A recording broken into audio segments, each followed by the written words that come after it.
I was given this 15 grams gold necklace as a wedding gift, and it was bought at roughly 5,000 ringgit in 2024. And just 1 year later, this is now worth about 7,000 ringgit. That's about 30% gain in its value. So what's really driving this gold rally? Is it sustainable? And most importantly, should you add gold to your portfolio? I promise I'll answer that later in the video, but first, you need to understand this unique asset class before even making any investment decision. For centuries, gold wasn't just jewelry, it was actual money. In the 1800s, Britain tied its pound to gold, allowing them to swap paper notes for gold bullion at a set rate. And by the 19th century, most major nations followed the same footsteps as them.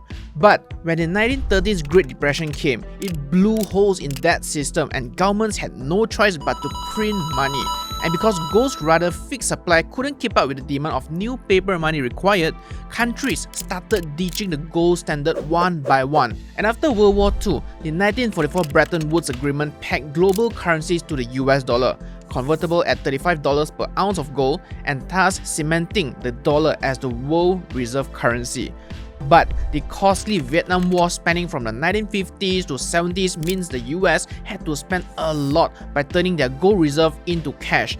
And in 1971, President Richard Nixon ended the Bretton Woods system. And since then, the global financial system shifted into what we now call fiat currency, which is paper money backed by government trust, not physical assets. Quick pause. If you're thinking about ways to invest some of your money into gold but have no idea where to start, look no further. Moomoo Malaysia has you covered. With the Moomoo app, you can trade Malaysian and international stocks, ETFs, and even commodities like gold. And since they are locally regulated and licensed by Securities Commission Malaysia, Moomoo allows seamless deposit and withdrawal via any local bank account. Gone are the days where you had to buy and keep physical gold, just like this one, and you can now add gold into your portfolio by investing in gold ETFs such as GLD from the US or the 0828 EA ETF from Malaysia. Now, with their new Moomoo AI feature, you can even ask away questions that you have and enjoy the daily and weekly briefs that consolidate and interpret key information for you, such as the trending events and trade details.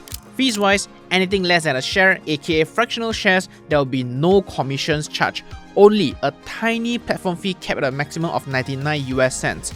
Anything more than that, they will charge an additional 0.03% commission fee. With the Moomoo app, you can buy and sell them cheaply, quickly, safely, and withdraw your money anytime you want. It's an app that worked like a charm in my years of experience, so you can't really go wrong with them. Feel free to deposit with my exclusive code Z11, that's Z11, to get amazing sign-up rewards while the campaign lasts.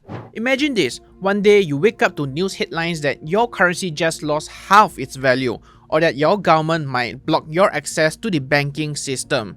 You start to panic, and then you start looking for an asset that will preserve your net worth. That is exactly when gold shines. Remember the 1997 Asian financial crisis? Southeast Asian currencies including the ringgit collapsed, and many even lined up outside banks to withdraw their money. But gold, it remained relatively flat even when Southeast Asian stock prices were crashing down left and right. And the same happened during the 2008 global financial crisis, the biggest economic disaster since the Depression. Stock markets lost half their value, banks failed, investors panicked, but it was also during this period gold stood out as a safe haven and surged 48% in a year. And history repeats itself again. When COVID-19 hit in 2020, global stock markets went into free fall mode, and fearing the long-anticipated recession, investors went risk-off mode and flocked into safe haven like gold. And then came the Russia-Ukraine war in early 2022, when the G7 countries kicked Russia out of the SWIFT payment system and froze over 280 billion US dollars of their assets. It totally changed how central banks look at fiat reserves. And as a result, central banks from Poland to China to India accelerated their gold purchases, adding hundreds of tons in 2022 alone to diversify away from purely foreign reserves and also to protect themselves against similar sanctions. That surge marked a turning point for gold. And now in 2025, the world is facing a perfect storm. We see slowing growth, geopolitical tension, inflation worries, and even the US tariff wars. All of these were perfect ingredients for gold prices to reach all-time high again, and it's definitely clear that when people lose confidence in fiat currency, they tend to flee towards safety, and that safety, time and time again, has proven to be gold. And of course, just like you, I can't help but wonder if it's worth it to allocate a certain percentage of my portfolio into gold. Well, imagine 4 investors, each putting 10,000 ringgit to invest in 2016 and rebalancing it once a year. Investor A puts 60% of it in the S&P 500 and 40% in US bonds, the classic 60-40 diversified portfolio. Investor B commits fully to the S&P 500, while investor C puts half of it into the S&P 500 and another half in gold ETF. Then we have investor D putting all of his money into the gold ETF. Over the course of last 10 years, investor A performed the worst, but investor B and C have had comparable returns, with B delivering a slightly higher return at close to 14%, which also made it the best portfolio return-wise out of the 4 strategies. Over the course of last 10 years, but that's not the full picture, because it would be naive to assume historical performance alone determines what's the better portfolio. We also need to take into account the risk factor. And based on the normal distribution graph, which tells you how often such returns can happen, portfolio B being full equities also means it had the highest standard deviation or volatility of plus minus 15%. This means that although the annualized return was positive, it does not mean you get this plus 15% every single year. In fact, 70% of the time, his yearly returns would fluctuate between minus 2% and plus 29%. Investor in portfolio C, on the other hand, with half of his money in gold, had lower standard deviation, whereas 70% of the time, his returns stayed within plus 3% to plus 24%. And if we stretch the probability out to cover 95% of the time, portfolio B would range between minus 70% to plus 44%, while portfolio C would range from minus 8% to plus 35%. So, can you see the difference now? Although one has lower growth potential, it can help you stay invested through lower volatility over the long run, and vice versa. There's no right or wrong here, it totally depends which roller coaster ride suits you the best. And before we conclude that gold is a better asset, well, portfolio D did show that 100% gold means a much lower return behind portfolio B and C, and in fact its standard deviation was higher than C and was almost similar to B, and that's because a more diversified portfolio like C covers assets that perform differently in a good or bad economy, so they sort of balance each other out over the long run. And for my fellow Malaysian investors, you might wonder if you had already invested in EPF, ASB or property, is gold still necessary? Well, over the years, EPF has given you an effortless and steady 5 to 6% a year. Great returns honestly, and what more, it is guaranteed by the Malaysian government. And as for my Boomy friends watching this video, your ASB fund that gives you roughly 5 to 7% per annum is pretty much a must-have by default. It's basically one of the strongest unit trusts in Malaysia. Property, on the other hand, if bought strategically, can indeed offer long-term capital gains and provide monthly cash flow through rental income. Although the capital appreciation has slowed in recent years, and rental yields probably lie around 3 to 5% depending on your area, and that's not taking into account the slow buy and sell process and all the hidden fees involved. My point is, yes, those investments can work for many Malaysians, but all of these assets have the same common problem. They are tied to economic performance, interest rates, or national policies. When the market or the entire economy is going downhill, they will more or less be affected.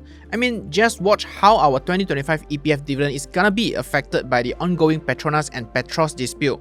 I have a feeling it will be lower than last year's 6.3%, and they are even now laying off 10% of their workforce as we speak. But before we decide if it's a good time to buy now, there's a few other factors you need to consider. On the supply side, gold is pretty much stable. All the gold ever mined, about 216,000 tons, still exists until today. Annual mining adds just a tiny bit to that total, and recycled jewelry and electronics adds just a tiny bit on top of it, and you simply can't print gold like fiat money, hashtag Jerome Powell, so its scarcity preserves its value over the long run. And on the other hand, the demand for gold is ever increasing. These demands come from various sectors all across the world. Jewelry demand makes up about 45% of the entire market, largely driven by China and India, where gold is a huge part of their tradition. Technology-wise, gold is sometimes used for various electronic components thanks to its excellent conductivity and resistance to corrosion.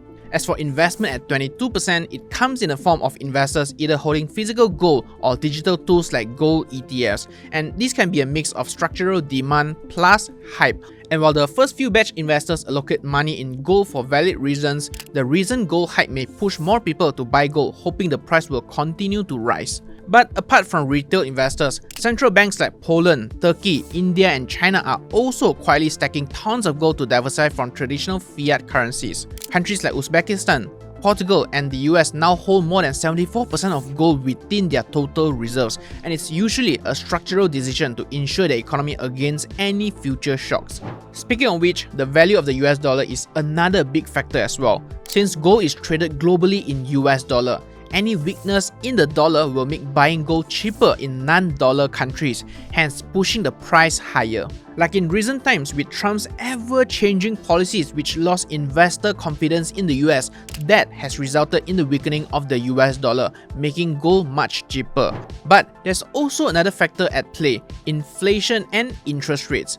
Theoretically, gold price increases as inflation increases because the value of cash erodes when prices increase, and gold becomes a great tool to preserve value. And when the US Fed decides to lower interest rates, like how Trump is constantly pressuring Jerome Powell to do so, it makes yield-bearing investments like bonds less attractive, which will increase demand for non-yielding assets like gold, so gold prices should go up. Now, while I don't have the crystal ball to predict the future, here's what the experts are saying. Goldman Sachs is expecting gold to hit $3,700 per ounce by the end of 2025. JP Morgan is eyeing $4,000, but Morningstar is saying that gold could drop 38% over the next 5 years because supply might outpace demand. The range of forecasts is huge, and it just shows how unpredictable the current market can be. And just keep in mind that analysts are always changing their price targets, and they will usually be especially bullish when the price is on an uptrend, so take it with a grain of salt. So, long story short, is now a good time to buy gold? Well, apart from being a time-tested diversification asset, my personal opinion is that Trump has a lot more unsettled business with many countries, and he seems to have a lot more to prove, and that to me translates to uncertainty within the market. So, do I see gold taking advantage of this uncertainty? Yes, the potential for some gains is definitely there. But on the flip side, buying gold right now, it feels like you are coming a little late to the party. It doesn't mean it's over, but you are not early. The potential is not as big already, and buying for the purpose of taking advantage of the short-term price gains is just tapping onto the short-term hype, and it kinda defeats the purpose of investing in gold in the first place, which is to reduce the overall volatility of your portfolio for the long run. Also, before you decide to jump in and invest right away, remember that gold is a non-productive asset. It doesn't grow your money like a business, and it doesn't generate rent like a property. And if you were to buy gold, your return depends entirely on whether someone is willing to pay more for it later. For us Malaysians, gold isn't just an investment, it's part of our culture. From wedding necklaces to festive gifts, gold is always in demand. But do you know that Malaysia's gold reserves are only 2.81% of our total reserves? That's tiny compared to the US at 75%. And that's why a bit of gold in your portfolio or even physical ones could hedge against ringgit weakening or even global chaos. So, I'm sure now you kinda get the idea why your aunties and uncles love gold so much. Will you be buying gold yourself anytime soon? Let me know in the comments down below.